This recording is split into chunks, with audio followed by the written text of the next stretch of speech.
খোদ বিজেপির রাজ্য সভাপতির নাম করে পর্যন্ত তোলাবাজি হয়েছে এমন অভিযোগ তিনি নিজে করেছেন। তার বিরুদ্ধে ব্যবস্থা পর্যন্ত নিয়েছেন। তোলাবাজি, সিন্ডিকেট, কাটমানি চলবে না, বিজেপি শীর্ষ নেতৃত্ব বারে বারে এই বার্তা দিয়েছে, কিন্তু তারপরও রাজ্যের বিভিন্ন জায়গা থেকে অভিযোগ আসছে। আর এবার দুর্নীতি নিয়ে দলের গ্রুপে খোলা চিঠি দিলেন বিজেপির রাজ্য সভাপতি শ্রমিক ভট্টাচার্য। বিভিন্ন স্তরের কিছু কর্মীদের অনভিপ্রেত কার্যকলাপ নজরে আসছে। দলীয় নীতির বাইরে গিয়ে কাজ করলে দল কিন্তু কোনোভাবেই দায় নেবে না বলে খোলা চিঠিতে বার্তা দিয়েছেন বিজেপি রাজ্য সভাপতি শ্রমিক ভট্টাচার্য। দুর্নীতি বা অপকর্মের প্রমাণ যদি পাওয়া যায় তাহলে সাংগঠনিক এবং আইনি ব্যবস্থা নেওয়া হবে। ব্যক্তিগত স্বার্থে দলের ভাবমূর্তি যেন ক্ষুণ্ণ না হয়, সাধারণ মানুষের আস্থা ধরে রেখে স্বচ্ছতার সঙ্গে কাজ করার নির্দেশ দিয়েছেন তিনি। এর আগে শ্রমিক ভট্টাচার্য কি হুঁশিয়ারি দিয়েছিলেন, কি বার্তা দিয়েছিলেন দেখুন।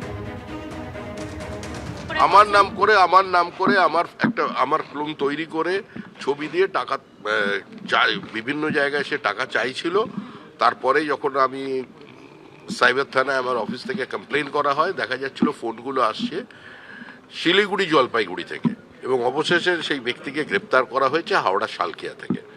এরকমভাবে আজকে সকালেও আমার নাম করে একটি প্রজেক্টে গিয়ে বলা হয়েছে যে রাজ্য সভাপতি বলেছে প্রজেক্টের কাজ বন্ধ রাখতে। তো আমি জানি না ঘটনার বিন্দু বিসর্গ। আমি পুলিশকে ফোনে জানিয়েছি যে এর বিরুদ্ধে ব্যবস্থা নেবে, এবং আমি মুখ্যমন্ত্রীকেও অনুরোধ করেছি, কারণ তিনি তো মুখ্যমন্ত্রী, পুলিশের দায়িত্ব তার হাতে আছে, যে যদি রাজ্য সভাপতির নাম করে কোনো জায়গায় আমার কোনো লোক কোনো প্রজেক্ট বন্ধ করতে যায়, জায়গায় যেন অবিলম্বে গ্রেপ্তার করা হয়। দুর্নীতি বন্ধ করতে হবে, দলের গ্রুপে শ্রমিক ভট্টাচার্য খোলা চিঠি দিয়েছেন, যাকে এবার সমর্থন করলেন রাজ্যের পঞ্চায়েত মন্ত্রী দিলীপ ঘোষ। তিনি কিন্তু বলছেন স্পষ্টই যে শুধুমাত্র দলের নিচু স্তরে তোলাবাজি হয় এমনটা নয়, দলের উঁচু স্তরেও কিন্তু দুর্নীতি হয়। পার্টির প্রেসিডেন্ট পার্টিকে ঠিক রাখার জন্য যা দরকার করছেন, ব্যাপারটা আমার জানা নেই, কারণ আমি সংগঠন দেখি না, আমি সরকার দেখি। এখন তো চিন্তাভাবনা চলছে যে ধরনের সমস্যা বর্তমান পরিস্থিতি হচ্ছে তার সমাধানের জন্য রাস্তা বার করছে পার্টি।